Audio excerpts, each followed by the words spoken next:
Okay, ladies and gentlemen, this is the International Reds Fashion Experience. And the show today is Leave a Legacy. What I mean by leaving a legacy is, you know when you're young, you're not thinking about these things. When you're young, you're concentrating on just getting life right. You're just trying to learn life. When you once learn life and you get life right, and you really know what it's all about, you've been through having money, you've been through, raising a family, being a good person. First you learn all the responsibilities of being a good person after you learn how to, find out who you are and what you are. You find out who you are, when you're young. You're finding your identity, who you are and what you want to be. That's why when you're young, people always say, what do you want to be? And then you look at someone in life and you pattern your life after certain people and you try to be like those people, that you look up to. You know what I'm saying?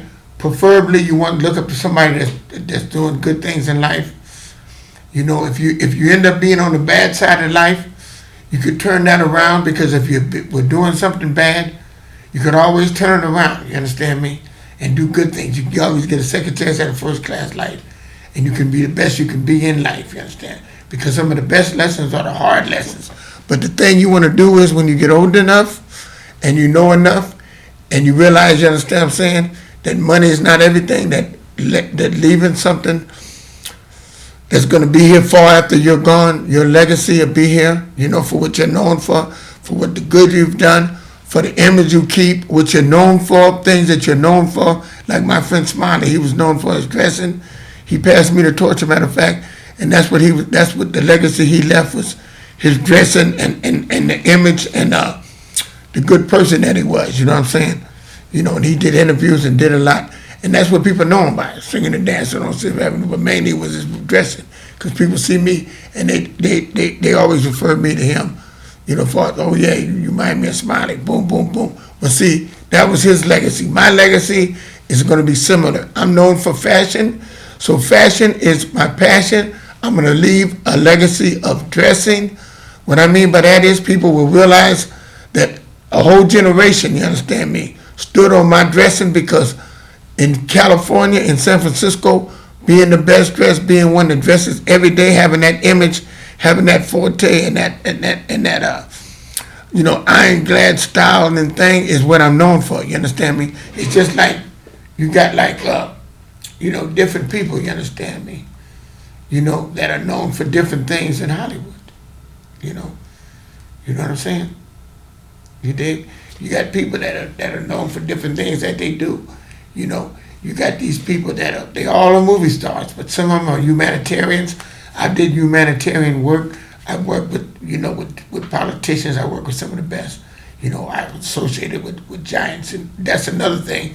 I was associated with giants in the game. I was associated with giants in life, City Hall, you know what I'm saying? My best friends were like Charlie Walker's one of my close friends. He's known for being, left a legacy of being, the black man that had the movie and then did the construction company and got money from the oil, from the dirt that he cleaned up. Different things he's done to get people to remember you as a certain person or certain things, But you want to leave a good legacy. You don't want to leave a legacy like where they say, oh, he was just a pimp. No, you don't want people to say that. You don't want people to think that about you. So you flip things around where you have something good. When people see you, they can say something good. If they don't say nothing but he was the best dressed, he was this, he was a good person. He never, you understand me, he stood for principle.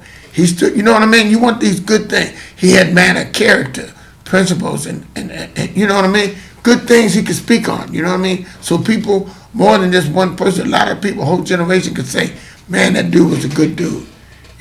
He stood by what he meant, and he meant what he said, and he stood by it, you know what I'm saying? He didn't let nobody sway. He didn't just go with the beat. Some people, you understand me, think they're a legend and think they live a legend, but what they do is they follow all these different people. They're followers, they're not leaders.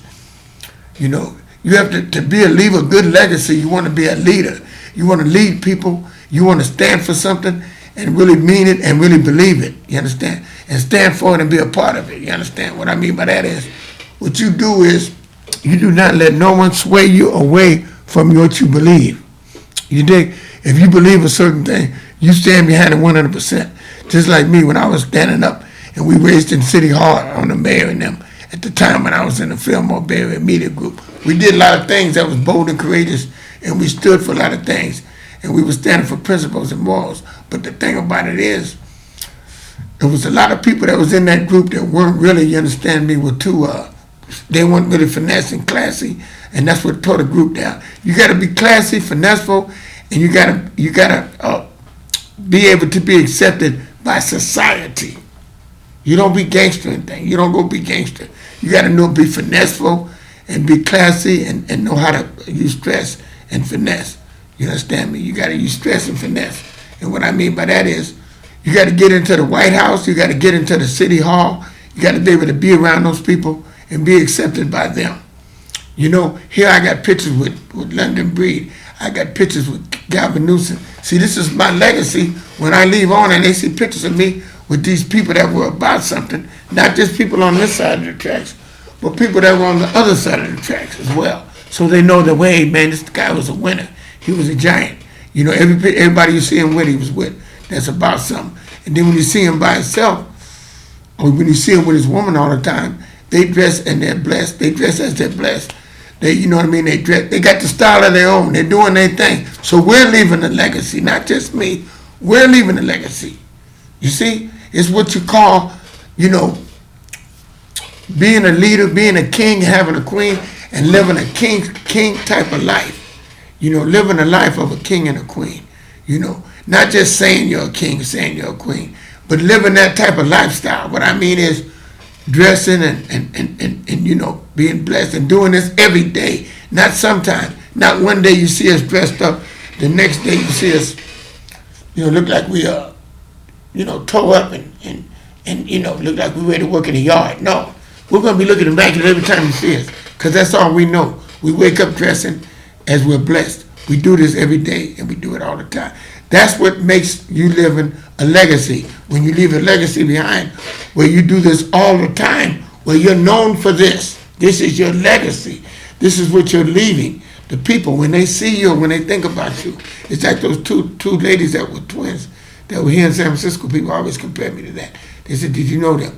They left a legacy to being the twins that dressed up all the time, walked around the city. Well, I'm gonna say I'm a person that dress up. Me and my queen, we dress up all the time, and we go places and do things, and we're known for that.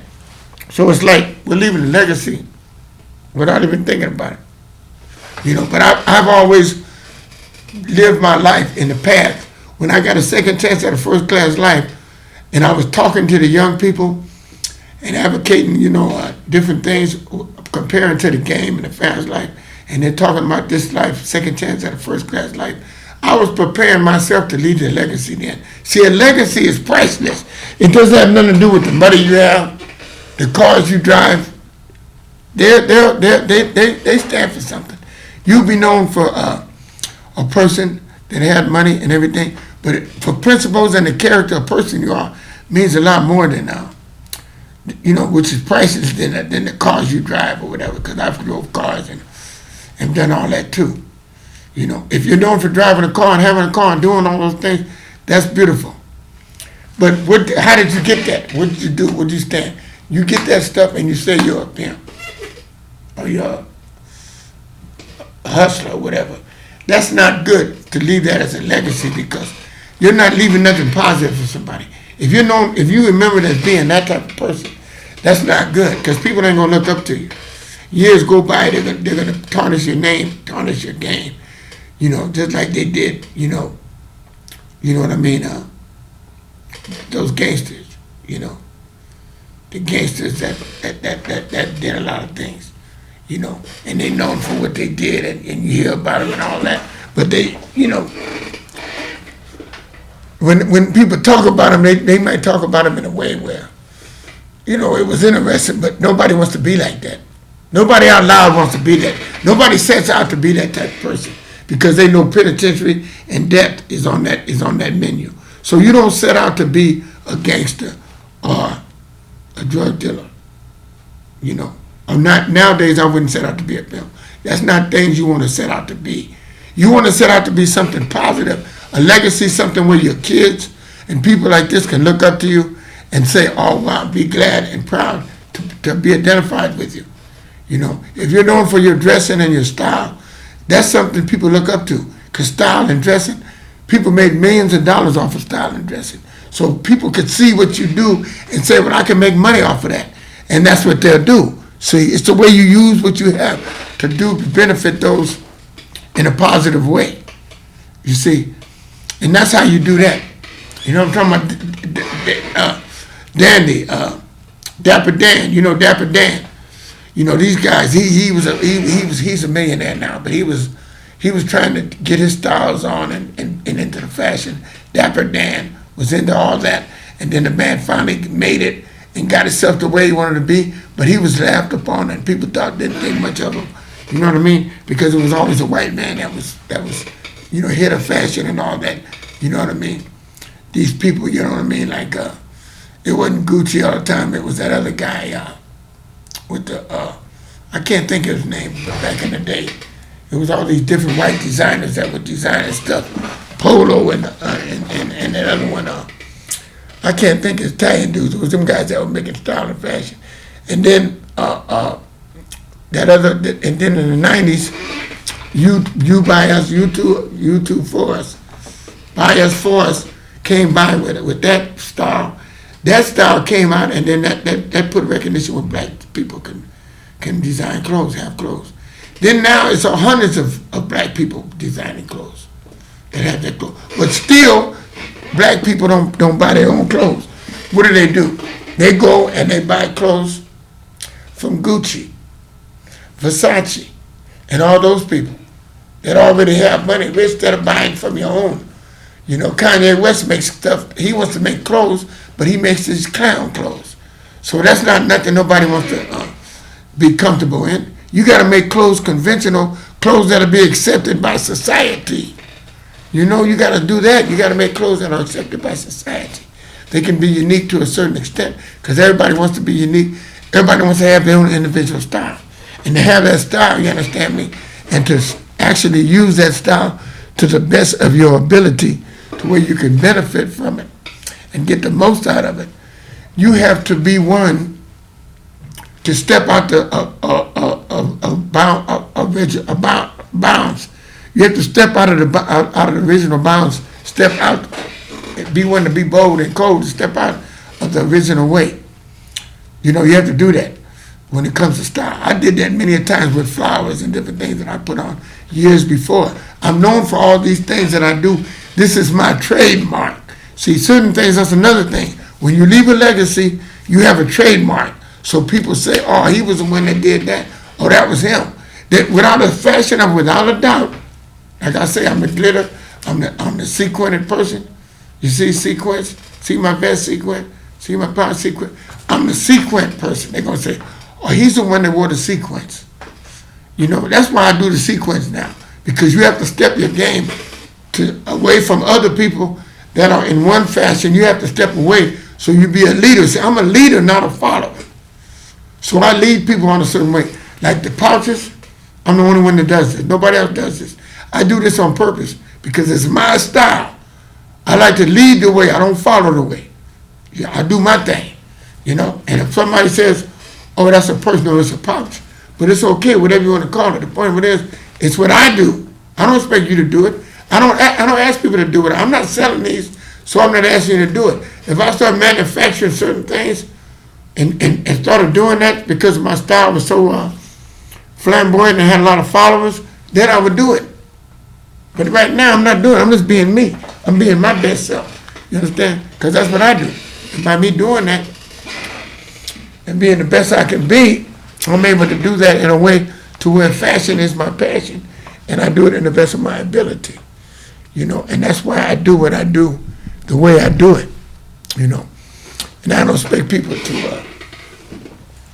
to try to come to me, you know, with something like that. You know, I know people ridicule it. You know, you got to be bold and cold to step away from the conventional way of life. Like I said, people wear black brown. You know, they wear dark colors because they want to fit in to the everyday fashion. And then when they go out, they might step out a little bit and dress up and they'll feel good. But every other day, they want to blend right in. They don't want to stand out. Women don't want to get a lot of attention. Men don't want to get a lot of attention, you know, because, you know what I mean, they don't want to stand out like that. You know what I mean? And most of the time, they have to go to work and they have to fit into that mode, women and men. So that's why they do what they do. But me, like I said, I'm retired, and I'm a fashion coordinator. And when I wasn't retired, I was dressing as I'm blessed every day, because that's the way I did it. I dressed all the time.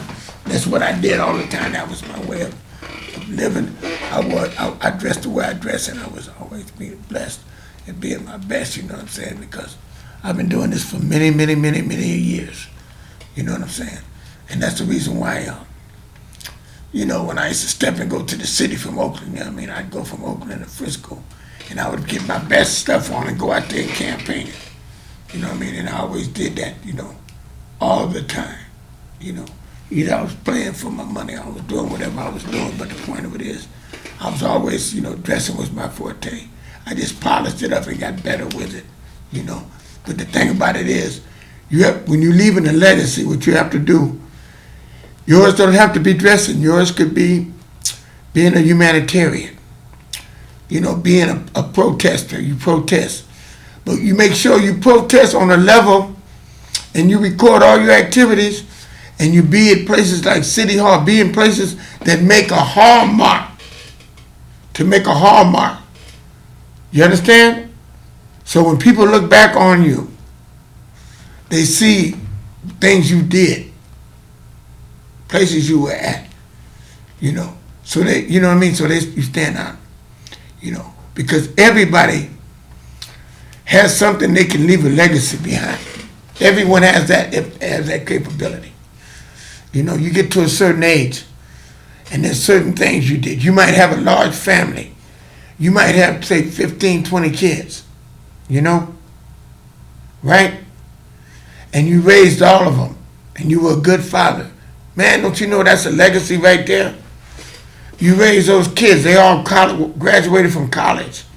They've done good things. Do you know, man, that's a great thing? You are a living legend, because you are the image of a father that was, you know, that did his thing, you know, with character, strength, and you carried that on by instilling that into the children that you raised.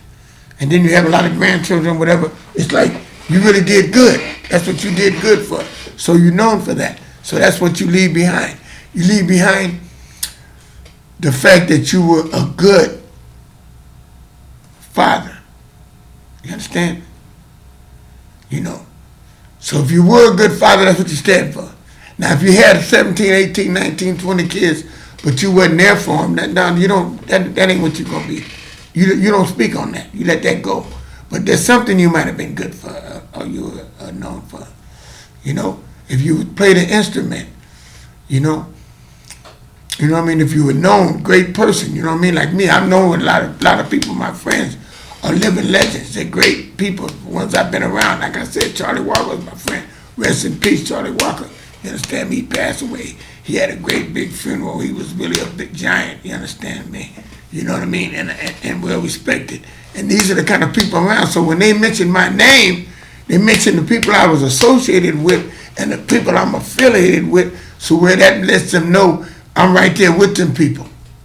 But I have my own legacy. I'm standing on my own feet. I'm standing on my own ground, to where when they mention me, I'm not just a sidekick. I'm the main attraction. Because when it comes to dressing, I hold the title. You see? In all aspects of the game. So that's all I need. You know, I'm not trying to be the best of anything else other than what I hold a title to. And that's just naturally because I do it every day. I don't do it sometime. You don't see me in overalls one day, and then you see me in a suit the next. See, that doesn't make you a dresser. That makes you somebody that puts on clothes when you go to church. You know, when you do this every day and you do it all the time, it's your way of life. Then you are known for dressing.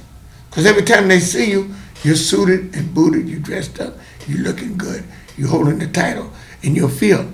You're doing it well. So that's how you're leaving a legacy, of what you've done. As well as how you speak. When you give speeches, you give good speeches, you talk good.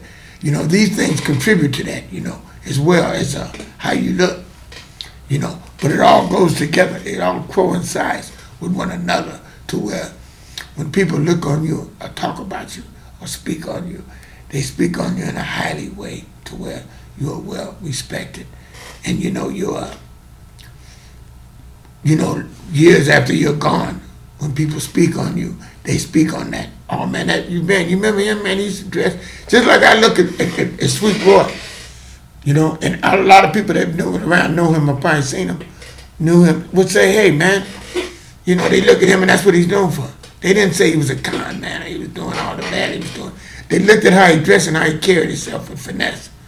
And that's how people look, and they see all the time, and that's what they look. You're known for. You're known for certain things way after you're gone. To be remembered. A lot of people won't be remembered because they were average people. They didn't do nothing above average. Then they're not going to be remembered, and they're not going to have a legacy. You see?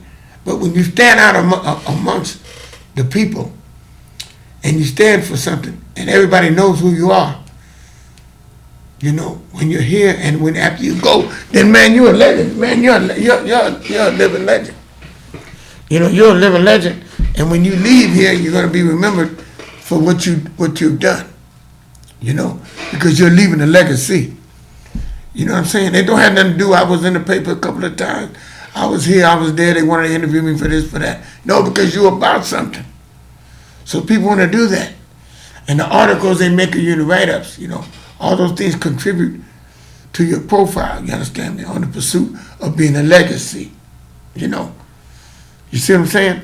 And that's how you do that. See, after you once make your mark, you're going through your trials and tribulations and you find out who you are.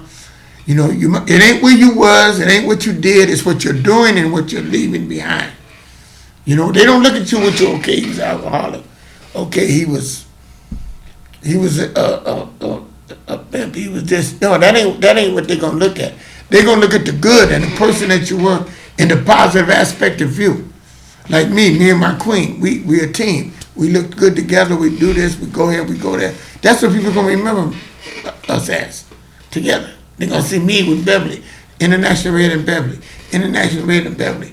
They're gonna remember that, and let me give my queen a shout out too. They're gonna remember us, as being the team that dressed as we was blessed. Because a lot of people don't do that. So therefore, that's why we will be remembered as doing that and giving people positive reinforcement and giving them positive words of encouragement. And that's what you want to do. You want to leave the legacy of doing something in that capacity. And when you do that, you're making a mark in life.